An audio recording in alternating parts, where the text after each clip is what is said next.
በስመ አብ ወወልድ ወመንፈስ ቅዱስ አሐዱ አምላክ አሜን። ከማቁሰል የከፋ መሳም። ይሁዳ ጌታችንን ያለ ፍርሃት ቀርቦ ሳመው። መሳም የጥልቅ ፍቅር መግለጫ ነው። ይሁዳ ግን በመሳሙ የልቡን ጥላቻ የሚገልጽ ተንኮል ሰራበት። በዚህ ምክንያት ይሁዳ ክፋትን በልባቸው ይዘው የውሸትን ፍቅር ለሚያሳዩ ሁሉ ምሳሌ ሆኖ ቀረ። ቅዱስ አምብሮስ ይሁዳን እንዲህ ይለዋል፣ የመሳምን ትርጉም የማታውቅ ይሁዳ ሆይ ጌታችንን ልትስመው ቀረብ። የሚፈለገው ጥልቁ ነገር ግን በከንፈር መሳም አይደለም፣ የልቦና የነፍስ መሳም ከሁሉ ይበልጣል። ይሁዳ በዚህ ድርጊቱ ከእርሱ የቀደሙ ክፎች ጋር ተመሳሰለ። አሳቢ መስሎ የሰይጣን ማደሪያ የሆነው እባብ በፍቅር መሳም አታላ ሶምሶንን አሳልፋ የሰጠችውን ደሊላ አባቱ ላይ ጠላት አስተባብሮ ሊዋጋ የተነሳውን አቤሴሎም ለወንድሙ ዮሴፍ አዛኝ መስሎ እንዲሸጥ ሐሳብ ያቀረበው ይሁዳ አስመሳይነታቸው ያስቆሩት ይሁዳ ቀደምት የግብር ዘመዶች ናቸው።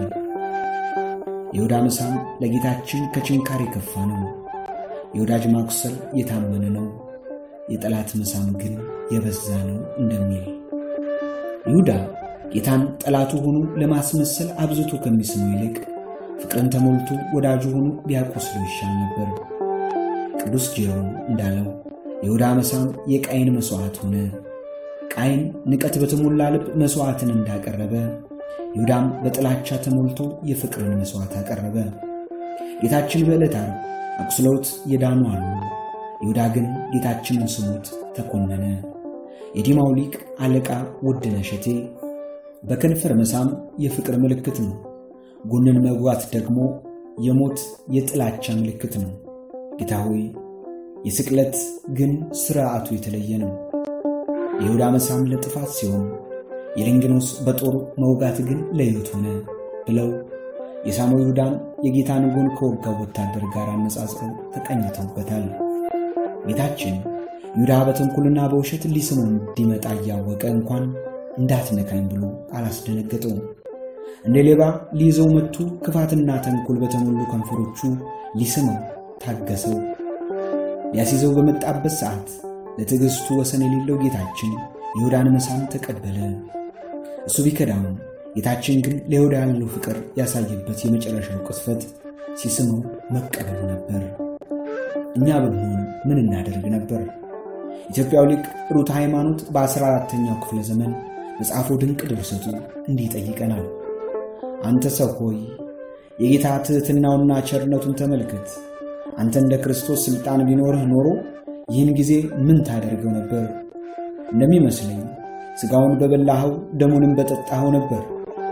ጎስቋላው ይሁዳ የሰማዩን ንጉሥ ያስገድለው ዘንድ የሽንገላ መሳምን በሳመው ጊዜ እንቢ አላለውም። ወዳጄ ሆይ መጣህን ብሎ መሳምን አስቀደመ እንጂ። ታላቁና የሚሻለውን ነገር ለዘመድ ወዳጆቻችን፣ ታናሹንና የሚከፋውን ነገር ደግሞ ለጠላቶቻችን የምንሰጥኛ በዚህ ዘመን ብንኖር ኖሮ ይህንን አድርገን የምንተው አልነበረም። የሚወድቁበትን መንገድ እስከምናገኝ ድረስ እንጸናባቸዋለን እንጂ። አቤቱ ጠላቶቻችን እንደ ትቢያ እንረግጣቸው ዘንድ ማሸነፉን ስጠን ብለንም እንጸልያለን። በይሁዳ ከንፈሮች የተሳመው አምላካችን ይህንን ስንል በሰማ ጊዜ በልቦናችን ስላደረው ክፋት ምን ይሆን? በእርግጥም ይህንን አይነት ምግባር ካልተውን በቂም በበቀል እያለን በሽንገላ የምንሳሳም ከሆነ ዕጣችን ከጎስቋላው ከይሁዳ ጋር ይሆናል። ሩት ሃይማኖት ምዕራፍ 14 ከቁጥር 1።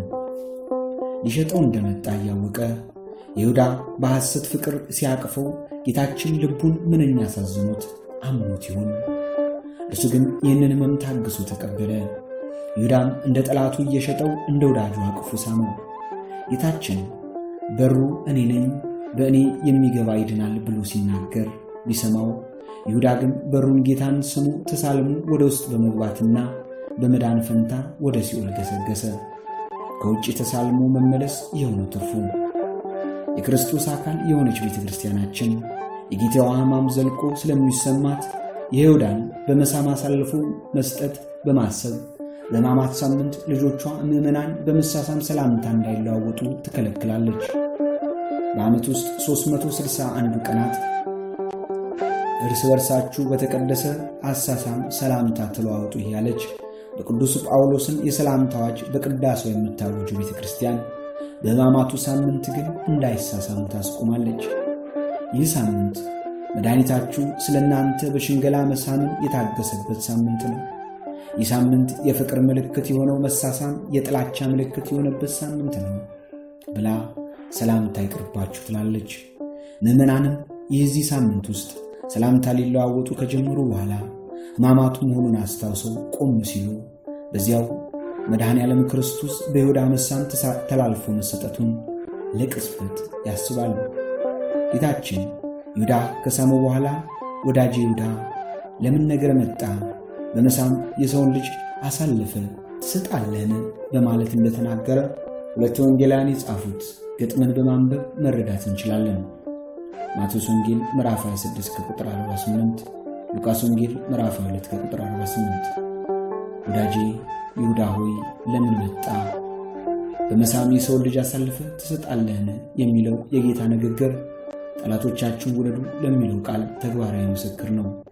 ጠላቱ ሲሆን ጠላት ያላለው ወዳጅ ያለው እንጂ በቀልን የሚተው ልቦና ትቡት ጠላቱን ወዳጅ ነውና ፍቅርም የተጓደለው በይሁዳ በኩል እንጂ በጌታችን በኩል አልነበረም። ሊቃውንት የሰው ልጅን አሳልፈ ትሰጣለህን የሚለውን ቃል ጥልቅ ነገር መለኮታዊ መልእክት ያለው ነው ይላሉ። ጌታችን የተሰወሩ ምስጢራትን በመግለጥ ይሁዳ በትክክል አሳልፎ የሰጠው ማንን እንደሆነ ተናገረ። የሰው ልጅ በማለት ማንን እንደከዳ አስረዳው። የሰው ልጅ በማለቱ ስጋን በመልበሱ እንጂ በመለኮታዊ ባህሪው አሳልፎ ሊሰጥም ሆነ ሊያስይዝ እንደማይችል አስረዳ። የሰው ልጅ አሳልፈ ትሰጣለህን የሚለው ቃል ደግሞ ከላይ እንዳየነው የክርስቶስ አምላክነት ለሚጠራጠረውና ጌታ ሆይ ብሎ ሊጠራው ላልወደደው ይሁዳ ምጽአታዊ ትርጉሙን የሚሰጥ ንግግር ነው። ቅዱስ ዮሐንስ አፈወርቅ እንዲህ ይላል፣ መምህርህን ወይም ብዙ ነገር ያደረገልህ ጌታን አሳልፈ ትሰጣለህን አላለውም በማለት ካስተዋለ በኋላ የጌታችን ንግግር ሲያባራም ጌታና መምህርህ ባሉን እንኳን ኖሮ ንጹሕ የሰው ልጅ አሳልፈ ትሰጣለህን? በከዳው ቅጽበት ትስመዋለህ? መሳምን አሳልፎ የመስጫ ምልክት ታደርገዋለህ ሲለው ነው ብሏል። ይህ ንግግር በፍጥረቱ መዳን ተስፋ የማይቆርጠው ጌታ ለይሁዳ ያቀረበው የመጨረሻ የሚያራራ ትምህርት ነበር። በዚያች ልብ የምትነካ ጥያቄ ይሁዳ ሊመለስ ይገባው ነበር። የምንሰጠው ምክር ፍሬ አልባ ቢመስለንም እንኳ ወንድሞቻችንን ከመከር ማቋረጥ የለብንም። የምንጯ የሚጠጣው ሰው ባይኖርም እንኳ መፍሰሱን አያቆምም። ዛሬ የማይሰማ ነገ ይሰማ ይሆናል።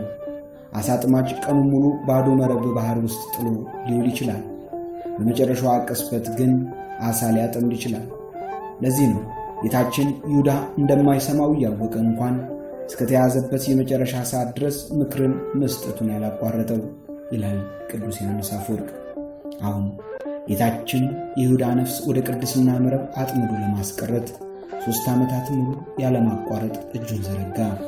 ተይዞ ሊሄድበት ባለበት ምሽት እንኳን ይሁዳን ለመመለስ በፍቅር ቃል አናገረው።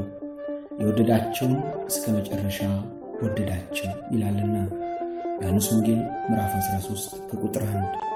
ወስብሐት ለእግዚአብሔር።